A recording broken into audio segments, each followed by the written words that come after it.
the fuck was this director trying to say? That no matter what happens, no matter how much you age, you can just stay a kid forever?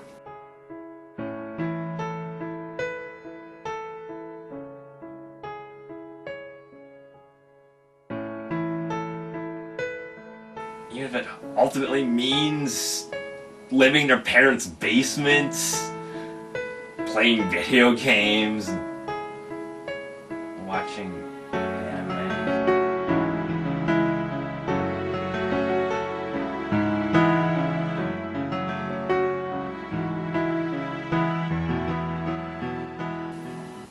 Oh God. When you cried, I'd wipe away all of your tears. When you'd scream, I'd fight away all of your fears. And I held your hand through all of these years, but you still have.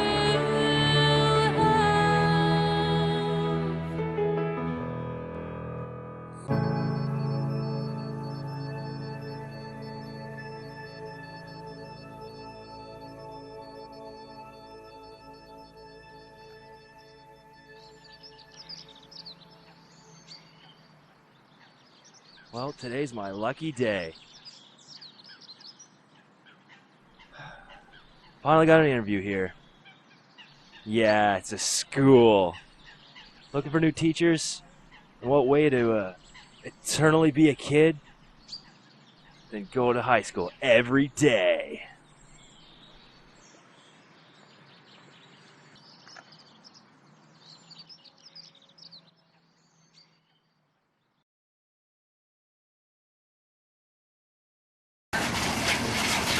I just want to make a difference in children's lives! Well, it seems like I was a bit overqualified for the job, so I guess I'll have to be a school teacher vicariously. And what better way to escape from my dull, pathetic life than to find a world of fantasy and wonder by watching anime. Enter Great Teacher Onizuka. Who's that? Well, he's the star of Great Teacher Onizuka. Well, he's also the star of Shonen Junagumi and Bad Company, but that's not the point. Okay, here's the scoop. Toru Fujisawa, the author, wrote up a manga about a delinquent high school biker punk named Mikichi Onizuka. Even though the series didn't really catch on, Fujisawa liked the Onizuka character and decided to use him in another story, this time with him all grown up. Great Teacher Onizuka is a massive hit. And what does every manga studio do when they have a hot franchise on their hands? Take that manga and shit it out on a TV as a poorly made anime, just so they can make a quick buck. Good job, guys. Alright. Let me be fair. GTO does have a few good points. For example, the music. Check out the opening title bit for this.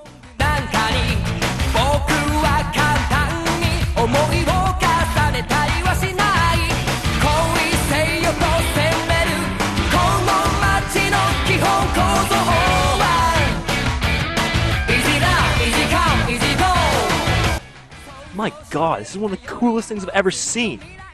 The music is awesome, the art style is sleek, the movements are incredible.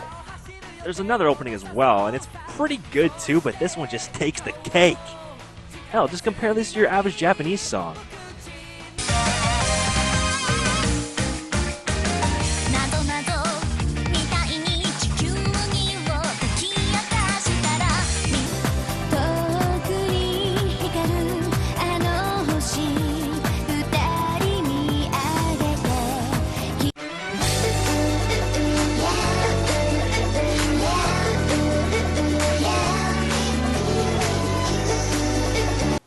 I'd say it speaks for itself.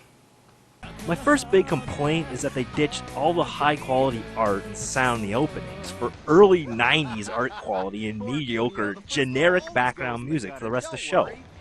Dear God, this art is ugly. Why is this guy's mouth moving when he's not even the one talking?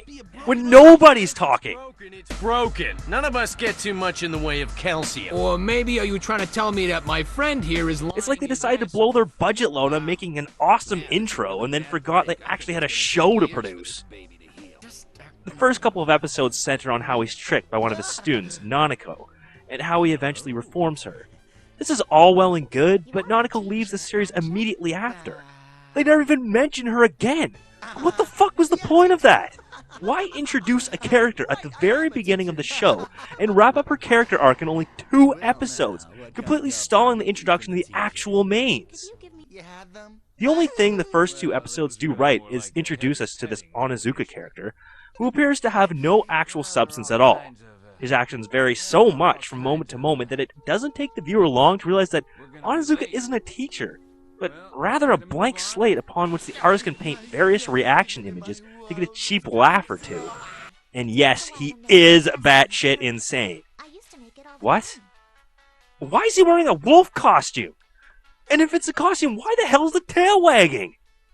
This time Onizuka says he's a Doraemon, but what kind of Doraemon costume is this?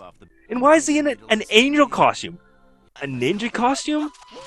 Auguste Rodin's the Thinker? A Mega Man enemy? What the hell is he? The master of fucking disguise? Why is this dick an elephant head?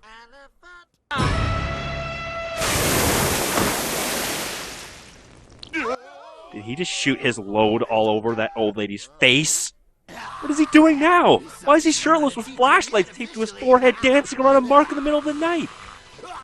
Where the fuck did Onizuka get a pair of night vision goggles? I mean, it looks like they could be made of 2 shitty high school microscopes, but then that brings up another question. Is he fucking MacGyver? Well, with all this shit he's pulling out of his ass, I wouldn't doubt it. All he needs to do now is grow out his hair. The only noteworthy Onizuka character trait is that he's completely nonsensical and extreme for absolutely no reason whatsoever. Once we hit the 3rd episode, 2 of the other main characters are introduced as commuters on Onizuka's train. Fuyutsuki, a beautiful English teacher and the only woman Onizuka has his eye on in the entire series that is actually legal, and Uchi Yamada, a perverted old principal. What? Did he actually just sniff her ass? He did! What the fuck is that? Seeing Onizuka beat the shit out of him for it is actually pretty satisfying, and it's here we see the only positive to the character.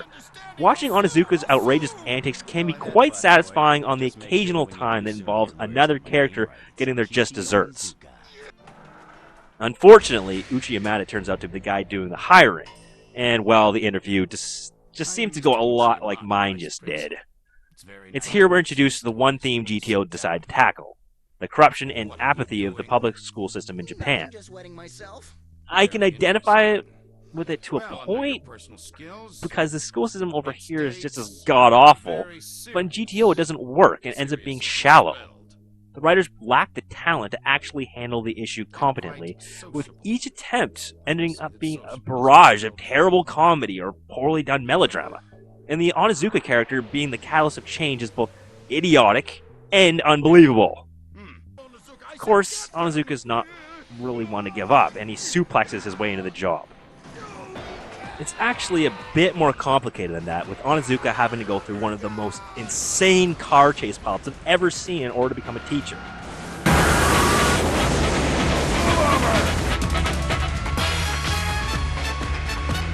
Attention all police cars, we are currently in a high-speed chase with a truck going south on Tohoku Highway.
And what does Onizuka get for his efforts? An entire first season of Monster of the Day styled episodes. The show introduces a member of Onizuka's class with a particular problem. Onizuka's crazy antics solve said problem within the episode's 30-minute time allotment, and the student melds back into the pool of forgettable classroom characters for the rest of the season. And there's no originality in the students either. You have your introverted loser who is picked on the point of being suicidal, the brainiac who somehow has knowledge of computers that is so extensive the government goes to him for help, the extremely hot yet incredibly stupid girl with huge tits, the tough guy who always puts up a front with one weakness that causes him to get extremely emotional, and the gaggle of shallow, primped-up bitches that everyone loves to hate. This is like sitting down to watch an episode of One Tree Hill, only from the teacher's point of view. The hook is that Onizuka helps reform each of these kids through ways that border on child abuse. For example, watch how he helps Noboru, the low-confidence suicidal loser. I am... Come here, kid. I won't bite you. Yes, sir. Give me a hand, will you? Uh-huh. My hands are kind of full here, and I can't pick it up. Oh, here. Wait! Didn't mean that! Huh? Just needed some help with the other stuff. Thanks. I got a thing about people touching my pillow, you know? It's kind of one of those things. Yeah, and trying to help Noboru grow a dick, Onizuka basically treats him like a servant the entire show. Now, where have I seen this before? Wax on, wax off. Part of the agreement Onizuka's under with the school states that he has to live on campus as a bodyguard, as well as teach regular classes during the day. His room ends up being a platform at the top of a stairwell with blankets for walls. Though despite this, he still manages to pimp out the place pretty respectably. But it's still not as cool as my place. Oh yeah. So Mr. Miyagi has Noboru help him unpack his stuff. Wild Arms 3. That game sucked. Wait, what? Did you see that?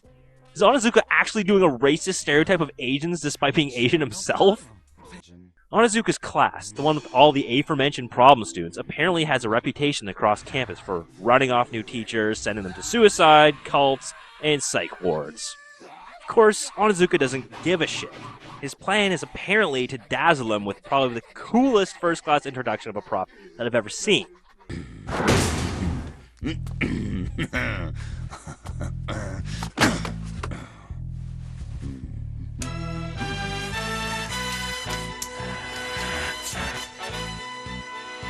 Starting today, I will be your new homeroom teacher, Great Teacher Onizuka, or GTO. Holy shit, this is awesome! Like, on some level, I almost wish Onizuka was a teacher I had back in school. He seems like the type that would light up a joint with you in the boys' washroom rather than throwing you to the wolves. Unfortunately, this is one of the only cool things about this show. It quickly falls into the aforementioned routine of reforming Class 3-4's problem students. This poorly written plot actually makes CTO hard to sit through.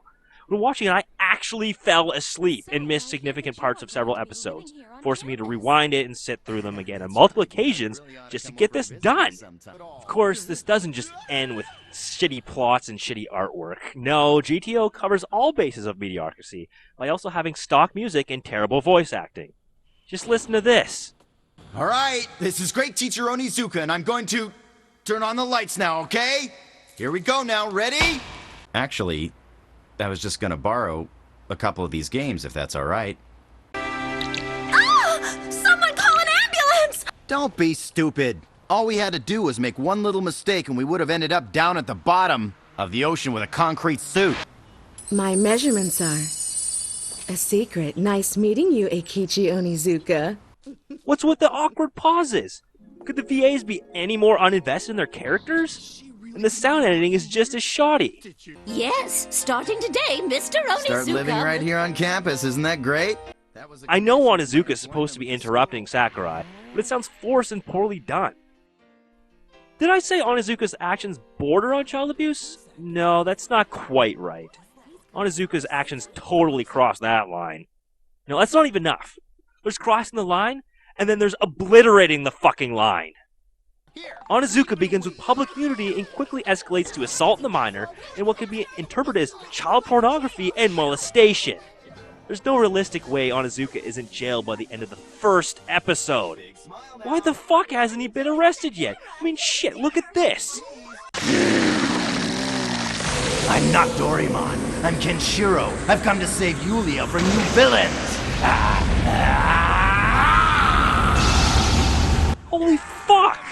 Just taking off your shirt like that is enough to get your ass 25 to life. You know, I take back what I've said about wanting Onizuka at my high school. He has to be the shadiest fucking teacher I've ever seen in my life. Come on, boys, get in. It's time to go. While GTO's first season focuses on the problem students of Class 3-4, as well as his corrupt coworkers occasionally, and how Onizuka slowly wins them over episode by episode, Season 2 begins to focus on the puppet master of 3-4's constant rebellion, Miyabi, and how she pulls out all the stops in an attempt to get Onizuka fired. The first person Miyabi calls on is a woman named Arumi, a heterochromatic child prodigy who constantly puts herself on a pedestal due to her extraordinarily high IQ. While the first season's attempts at removing Onizuka were mainly comprised of putting him in compromising positions and hoping the higher-ups would fire him, Arumi approaches the problem a little differently. She's known for demoralizing other teachers with her advanced knowledge and simply attempts to drive him batshit insane by showing him up at every turn, just hoping he'll quit on his own. This, of course, doesn't work, as Onizuka is already batshit insane, so they spend the entire season trying to one-up each other. Season 2 is also the beginning of GTO's use of shitty CG to replace shitty artwork. Holy fuck, this looks worse than the first season of Reboot! I come from the net. They must have rendered this shit on a computer with a trackball and a turbo button. Second arc does have one good thing about it though, well-drawn food. I know that in basically every anime or cartoon show ever made, there's always a cooking / restaurant / dinner scene, but the food in GTO actually makes me hungry by looking at it. Just look at this shit, it looks fucking delicious. Why the fuck can't the artist draw this good all the time? Arumi's storyline picks up when she blows up the school. Yeah, she blows it up. Plants a bunch of bombs around. And of course, Onizuka still sides with her. Should she be in jail or something, or at least juvie? Oh, the cops do show up, but Butt Sniffer shoos them off. It's not like a major crime to be bothering the police with, but we will find those responsible and see that they are punished. Fortunately, there were no students injured in the explosion, but we won't be What? able to resume classes. Nobody was injured. Are you fucking retarded?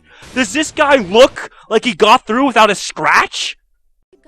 This entire arc is built around a deep, dark secret Arumi has, some kind of childhood trauma that's caused her to act out.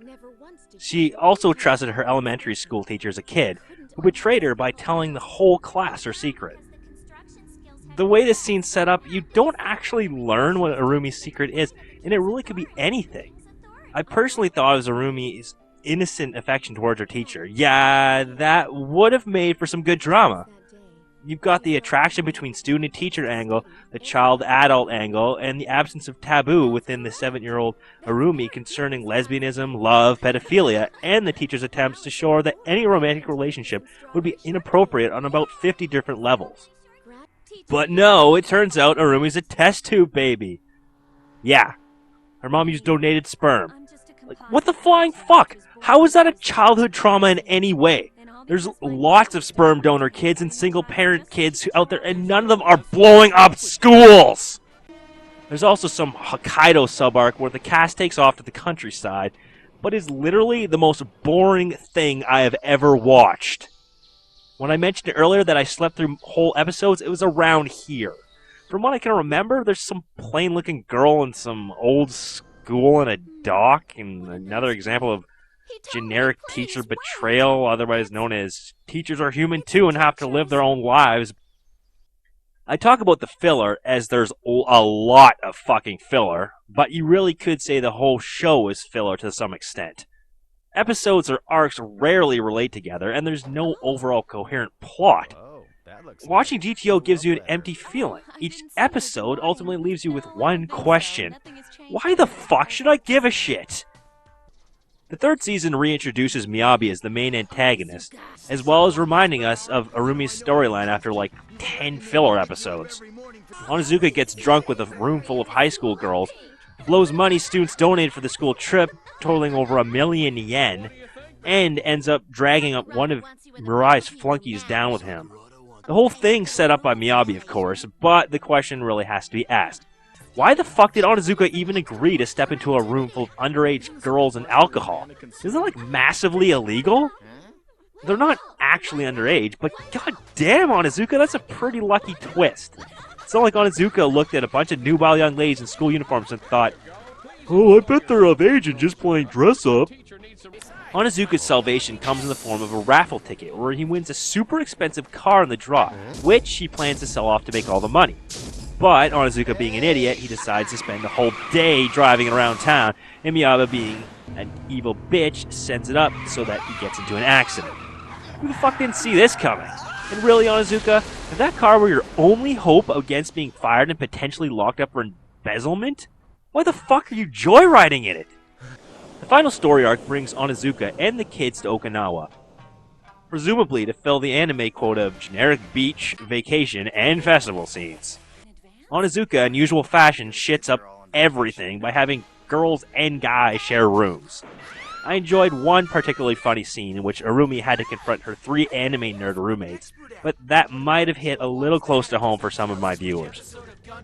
But this story has some really awful concepts too, like the cave Noboru and Anko are trapped in, with the rising and falling water and the insane pressure and twisting passages.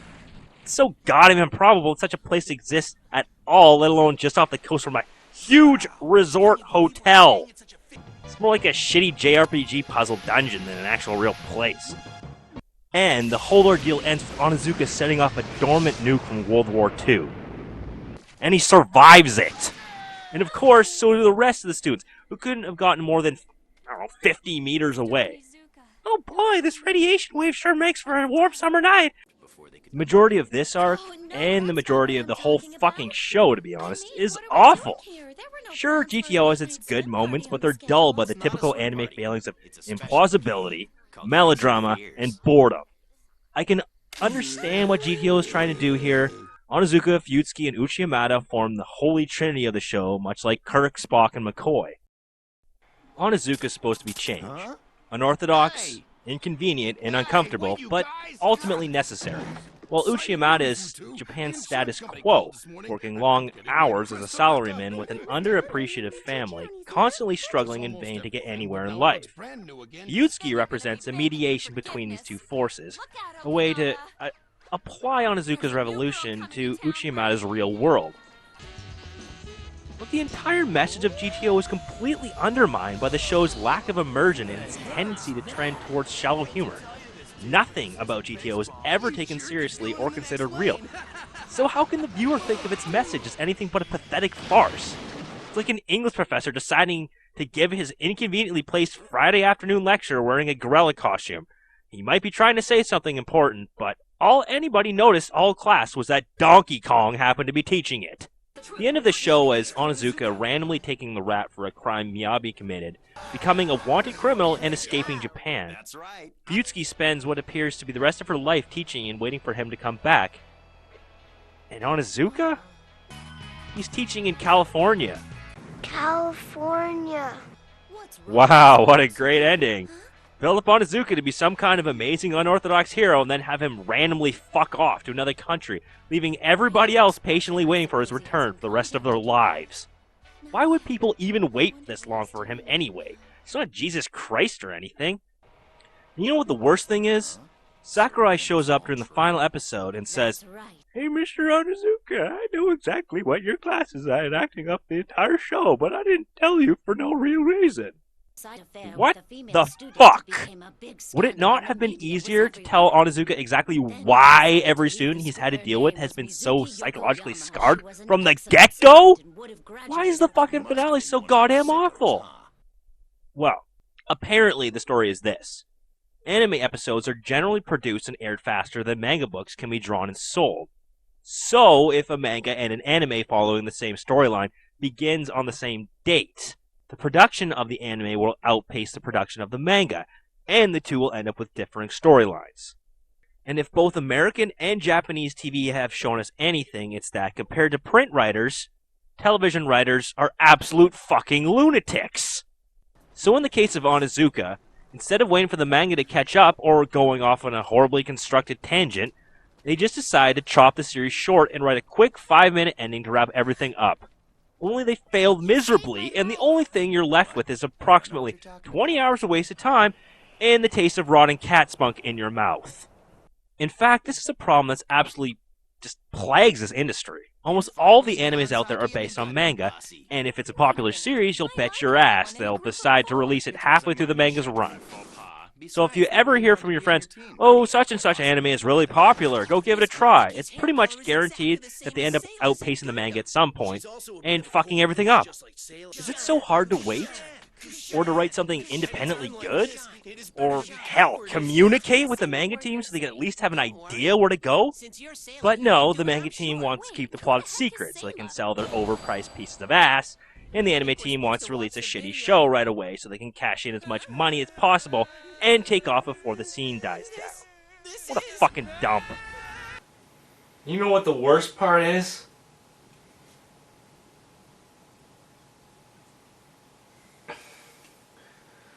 I'm not even fucking done.